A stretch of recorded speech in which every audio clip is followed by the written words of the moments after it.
Hi homies, welcome to another video. In today's video, I'm going to teach you guys how to redstone.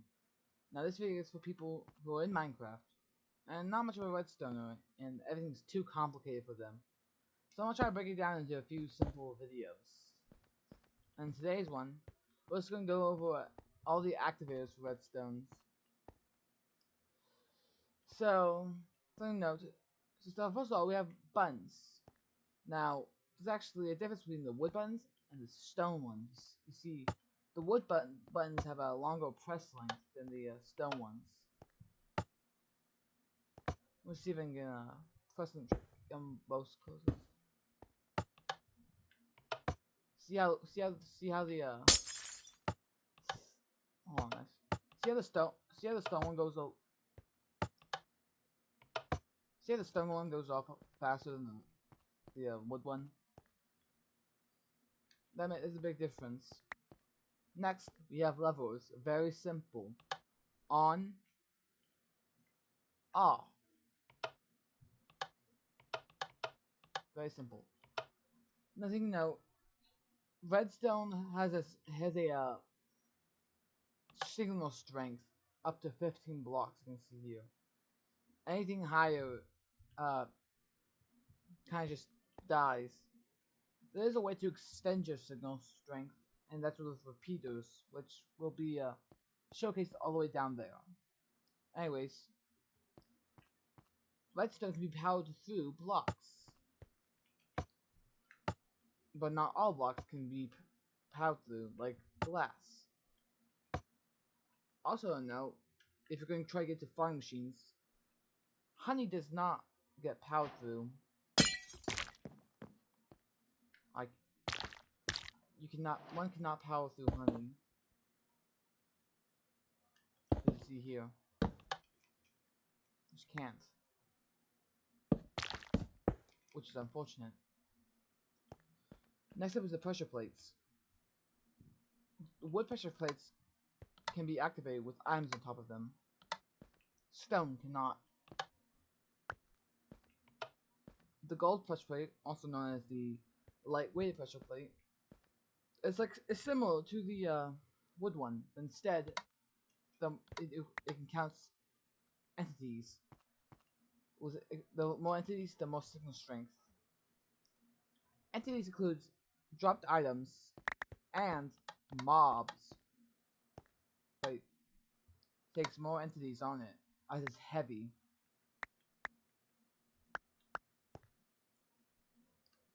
To get the same signal strength. Now, here are some constant redstone blocks. Whenever a redstone is touching them, it will get the max signal strength. We have the block of redstone and the redstone torch. But if the redstone torch is powered, it can actually turn off, which is used for logic gates. We'll get to that in a later video. Here is the target block. The target block is interesting. Don't mind my whole name. The closer to the center you hit it, the stronger the redstone pulses. Hitting a bullseye gives you the max 15 strength, which is not it. The daylight sensor can sense when there's daylight.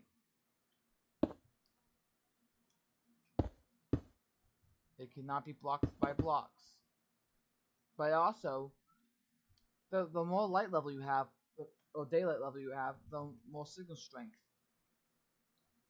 So let's set time set time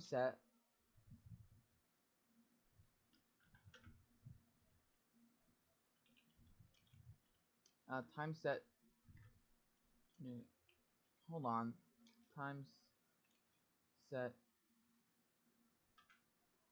Oh, let's see. As the sun goes away, the light level decreases, making the daylight sensor sense less daylight.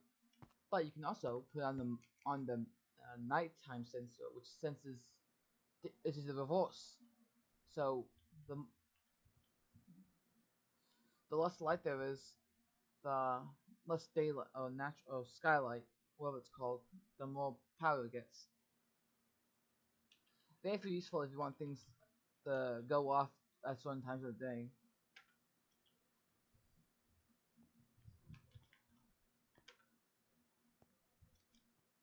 Next we have the comparator, which can do more than what we're showcasing here.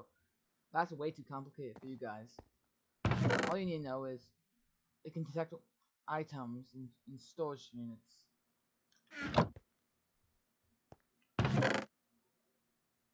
The more you put in,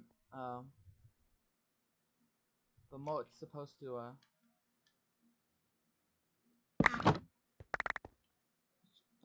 yeah, don't know what happened there. But also, we could chisel bookshelves. So let's go some books.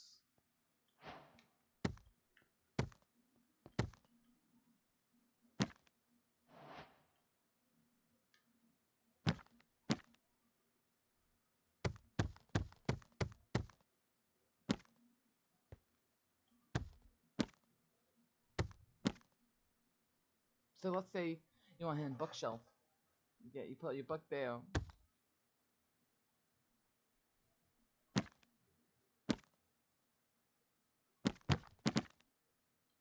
Uh,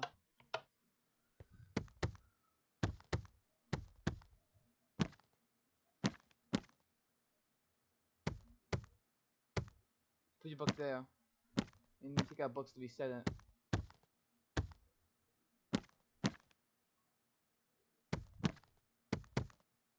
There we go.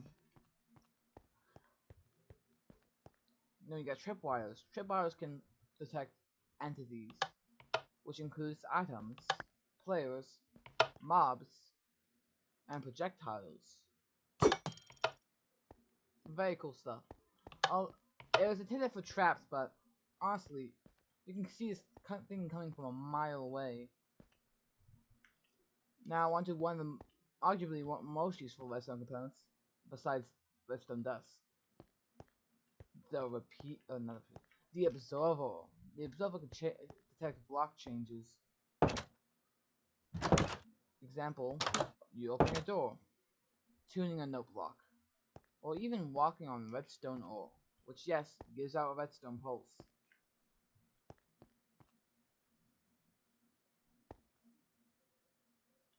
You wait for it to reset here, and I can do it again.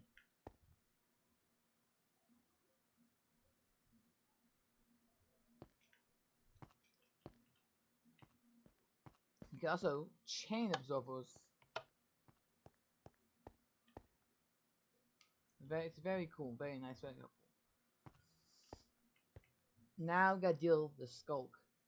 Skulk sensors can hear sounds.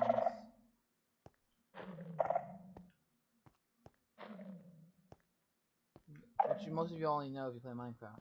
But also, which they give out redstone signal. Calibrated skulk sensors can be fine-tuned to take specific sounds. Example, at one signal strength, it picks up footsteps. But let's say we put it onto like something else, it won't. It can detect the other sounds, which I'll probably post a link to a help guide that shows you what it all does, because I don't remember them by memory. But when you're calibrating a skulk sensor, you want to make sure this line is with your comparator here. Using a redstone in the book is your best bet to get this done right. Also note, if you put amethyst by a skulk sensor or calibrate skulk sensor, you can change them, as you can see there. And just prove to you, if we destroy this,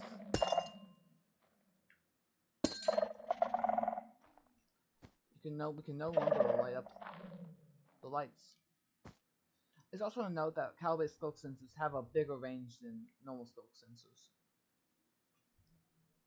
Waterlogged skulk sensors doesn't make noises. Very nice. Keeps them quiet. Now to some more miscellaneous activations, we have the activator rail, which can detect when a minecart goes open.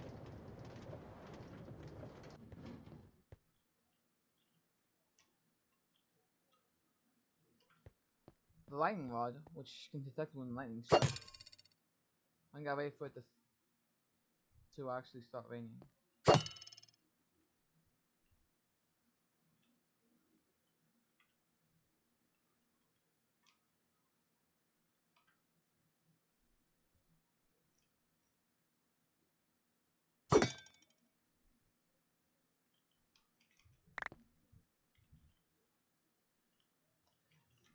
Technical difficulties.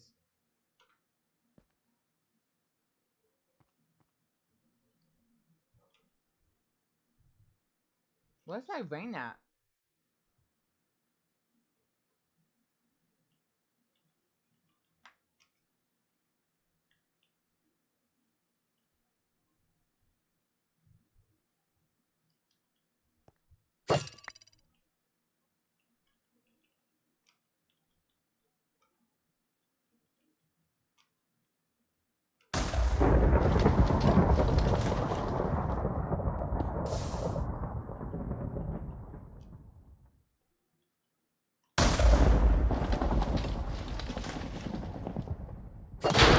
There we go.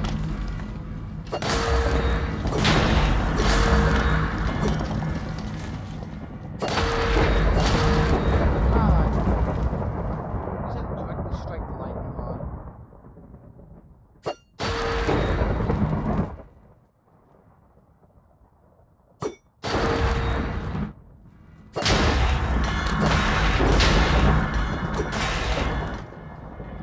Anyways,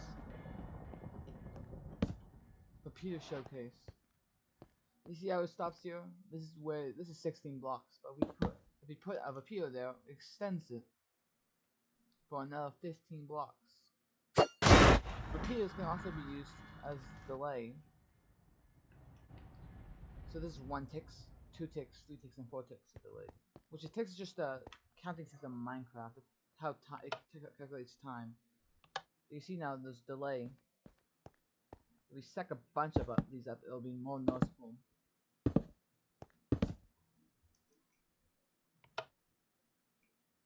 There you go.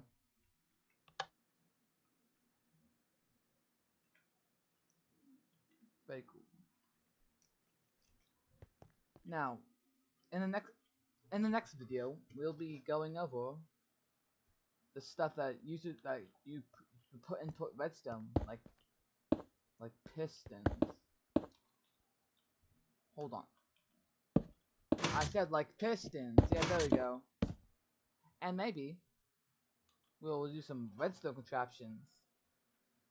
Or some helpful redstone stuff, like logic gates. Yeah, they're very complicated. Actually, maybe they're not. Depends on you. Anyways, that's it for the video. Oh, I always say that. I can tell I got the recording thing, but I'm trying my best. It is what it is. Anyway, that's it for the video. For real this time. Take care. And I'll see you in the next one. Bye.